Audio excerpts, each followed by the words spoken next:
Hello, Youth Alive. Welcome back to this week's episode of Youth Alive. As always, we thank you so much for joining us today. We encourage you to sit back, grab a snack, and enjoy, while together we get uplifted and reminded what it truly means to be young and alive.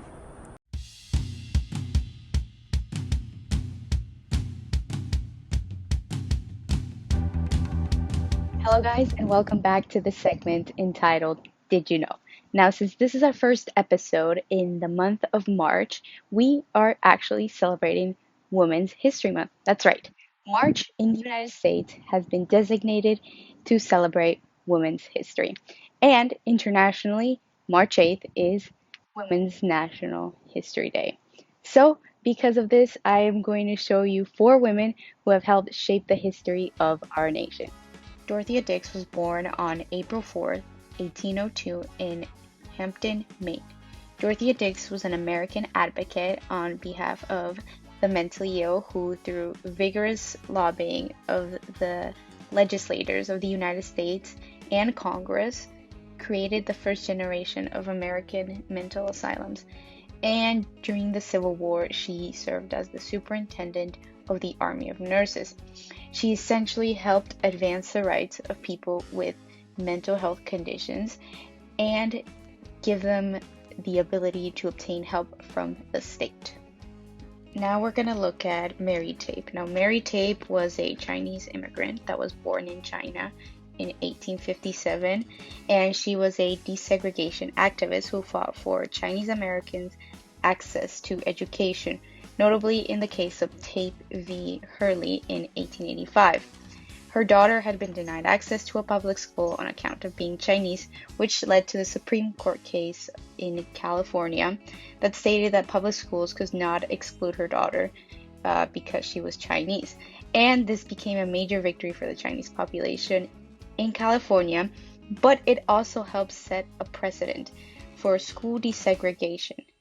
She later died in 1934 in Berkeley, California. Jane Cook Wright was an African American woman born in November 20th, 1919 in Manhattan, New York. She is most notably known for pioneering cancer research in chemotherapy. In fact, she is credited as one of the contributing members to this form of fighting cancer. And she is credited for developing a special technique of using human tissue. She later died February 19th in 2013 in New Jersey, but not before making a major contribution to medicine. And finally, we have Ellen Ochoa. She is a Mexican American that was born May 10th, 1958 in Los Angeles, California. She is an American engineer, a former astronaut, and a former director of the Johnson Space Center. In 1993, she became the first Hispanic woman to go to space in a 9-day mission aboard the space shuttle named Discovery, where she studied the ozone layer of our planet. In 2007, Ochoa became the deputy director of the Johnson Space Center in Houston, Texas. That's right, here in our home city. And 6 years later, she was promoted to director. She is currently the chair of the National Science Board, which runs the National Science Foundation. All right, and there you have it. 4 women that have helped shape our history. Now remember, we're not just celebrating them, but we're also celebrating all women. That means your mothers, your sisters, your aunts, your grandmothers, all the women around you. Remember that they deserve celebrating too, and that we are Youth Alive.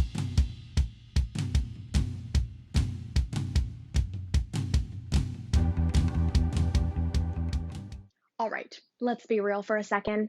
At times, influential women in history or in life in general are overlooked by influential men. And although, yes, influential men are great, it's time for our ladies to shine. So that's why my pick of the week is influential women. It's all about girl power. There are some great, strong, and beautiful women. So that's why I asked the ladies of our ministry to share who their influential woman is. My influential woman would have to be my mom.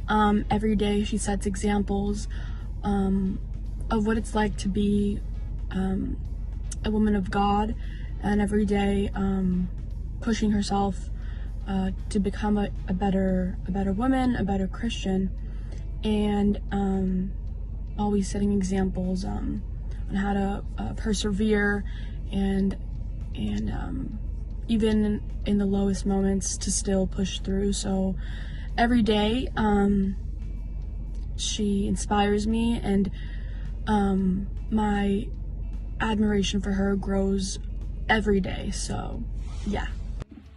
An influential woman in my life would have to be my mom. She definitely has influenced me. I mean, how I act, how I am, and her ability to take on so many tasks and responsibilities and do them well is something that I really admire.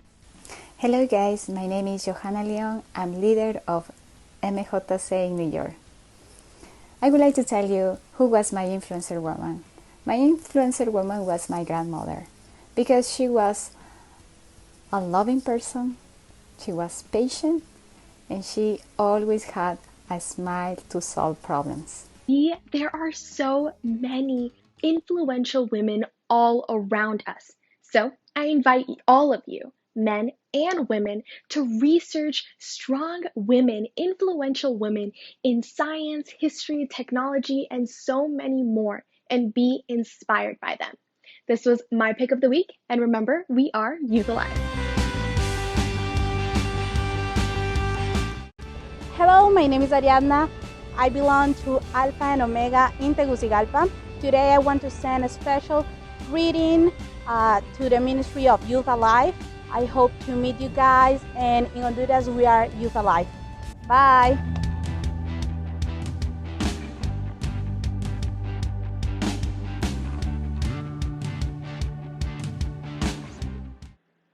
Hey guys, welcome to Did You Know? So today, in this week's Did You Know, we're going to talk about it. I'm going to show you guys some fun facts. It's so cold. Hello guys, welcome to In the Works. As you all know, 2 weeks ago we experienced a winter storm here in Houston. So that forced us to be without water and power for a couple of days. So today in the Works, we're going to be learning how to survive a winter storm. You can use a chafing fuel can to warm up your food. These are the ones that are typically used to warm up those catering trays.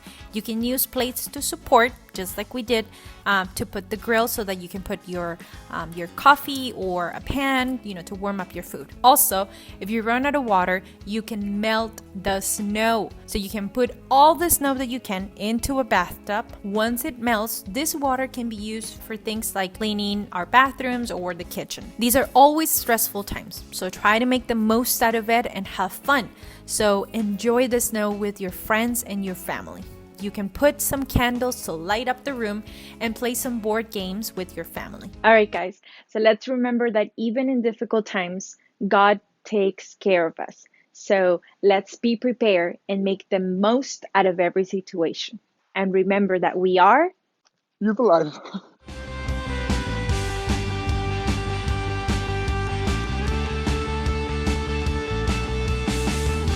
Hey yo, so you say God exists, right? Yes. So show me. Show me the proof. Prove it. Do you even know it? Do you even know it? You know the proof? Show me. Prove it. Huh? Prove it. Prove it. Prove it. Prove it. Prove it.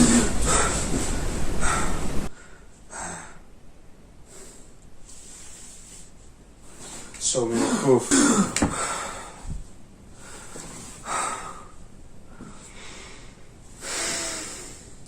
Hello guys, welcome back to another segment of Upgrade. I have to confess I had a really bad dream last night, and I dreamt that I couldn't defend my faith, and I hope you guys never have to face that.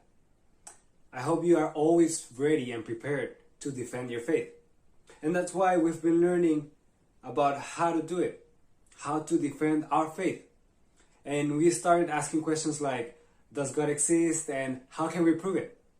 And we have talked also about the creation of the universe, the creation of Earth, and its perfect design and how Earth can sustain life. We have talked about the human body and its intricate design.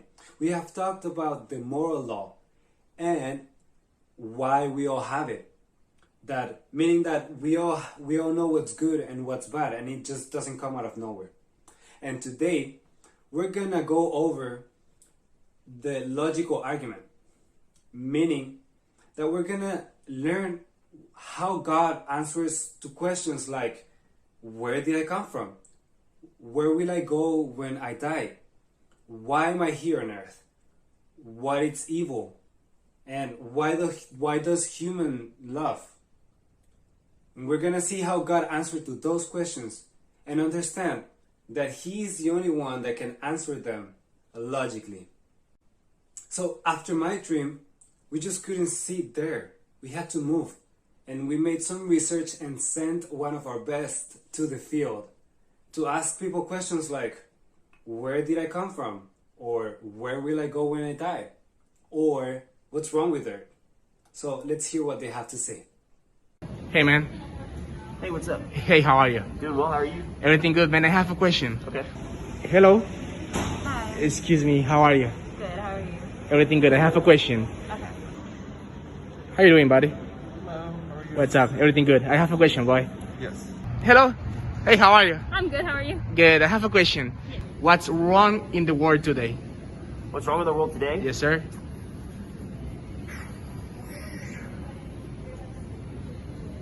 Honestly, I think pride is probably the biggest thing that is wrong with the world today.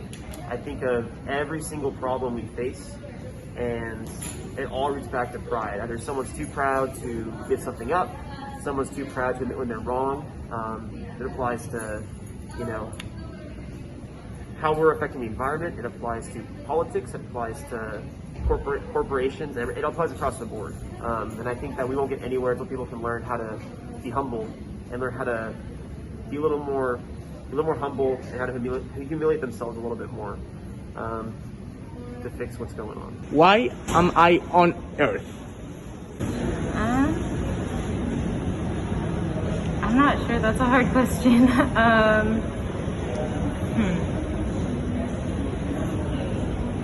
I guess because,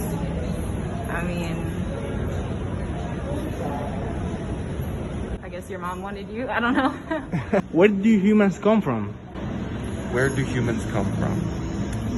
I would say we were all created. If you want to get down to it, we come from our mothers, we're born, obviously. But if you want to talk about like our origin, I believe that God created man and woman. Where are you going when you die? Where am I going when I die? Yeah. I'd like to believe heaven. Thank you. You're welcome. People have different opinions and also different answers to those questions, but that doesn't mean that it's true.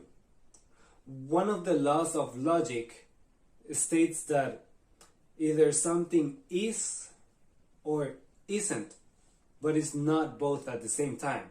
For example, a dog is not a star, or a star cannot be a tree, or a tree cannot be a shoe, or a shoe cannot be a table. You get me? So it means that either what God tells us and answers to those questions is true, or what other people's opinions and answers, ignoring God of course, say it's true. Only one of those can be true. Only one of those statements can be true. And, spoiler alert, we already know what's true. So, either God created the universe and all life on earth, or matter created itself and life is just a product of probability and chance. But only one of those statements can be true, not both of them. So either God will give us eternal life in Jesus Christ after death, or we would just become space dust or being shut down as machines. But only one of them statements can be true, not both of them. So either evil is a turning away from God, or evil doesn't exist because everyone can do whatever they want and you can't impose moral law. Only one of them is true, but not both of them. So either we are able to love and admire the beautiful because God, our Creator, is love, or love is merely impulses and chemical reactions being passed on by evolution. Only one of them can be true, but no both of them. Do you understand? Truth is only one, and the truth makes sense. God makes sense, and the answers He gives us to those questions make sense. But you know what doesn't make sense? For example, saying that matter created itself. I mean, scientists already disclaimed that. Or saying that life on Earth comes from a single organism or space dust. I mean, that hasn't even been proved. Or, for example, saying that the universe is eternal. But science shows us that the universe had a beginning and will have an end. So regardless of any personal opinion, truth is the truth. And the truth makes sense. But most importantly, truth is real. In the Bible, in John 14:6, God tells us, I am the way, the truth, and the life. God is real because He is the truth. And we can trust His answers to those questions because they make sense. So now we're going to answer to those 6 existential questions. And we're going to see what God says about them. So number 1, where did we come from? God created the universe. He created life on Earth and He created us. We do not come from space dust or monkeys or a single organism or oranges, whatever. Number 2, why am I here? Well, to live a life pleasing to God. We're not just created by chance and probability, and definitely we are not here to have a meaningless life without hope and purpose. Number 3, where will I go when I die? Well, we are going to have eternity in Jesus Christ after the death. We're not just like machines that are going to be shut down one day, or we're not just like drops of water waiting to join the universal cosmos one day. Number 4, what's wrong with the world? Sin. Sin is what corrupted the creation, and it takes us apart from God. We can't ignore that there's something wrong in the world, and the only solution is accepting Jesus as our Lord and Savior. Number 5, what is sin? Well, sin is the result of turning our lives away from God and wanting to live a life with no responsibilities and doing whatever we want. But that goes against our purpose here on earth, which is definitely not to live a life with no responsibilities. Number 6, why do people love? Well, because we are the product of the love of God. And we give our lives to others selflessly because that's what God did for us. If we were to come from animals, let's say a monkey, we would not give our lives for the loves of others. So, to recap, truth is one, and it's real, and it makes sense. So, how can we prove the existence of God? Well, because it makes sense. It simply makes sense. It makes more sense than just saying that the universe created itself or that the universe never had a beginning and never had an end. We can prove God exists because He answers to all of our questions. And He's the only one who gives us a hopeful and logical answer to our existential questions. But most importantly, because there is evidence that tells us, that shows us that God's truth is real. And it depends on the people if they believe it or not. So can you answer to the question, does God exist now? Yes, you can. And we're going to remember what we learned these past weeks. So first, humans. We are proof of God's existence because we are too perfectly designed. There is no way that we were created by chance or simply just came from a banana, right? Second, because of our sense of good and bad. We know what's right and wrong because God, our all-wise, loving, and just God put that in our hearts. Third, look at the universe, look at the earth, at the galaxy. We know by science that something greater than the universe had to be the cause of the universe. It's not just that the universe created itself. And fourth, because our God, that always tells us the truth, is the one that best answers our questions of life. And our lives would be meaningless without the hope that we have in Jesus Christ. Thank you so much for watching, guys. This has been Upgrade, and I really hope to get those hours of sleep back because I'm really tired. See you guys next week, and remember, we are Youth Alive.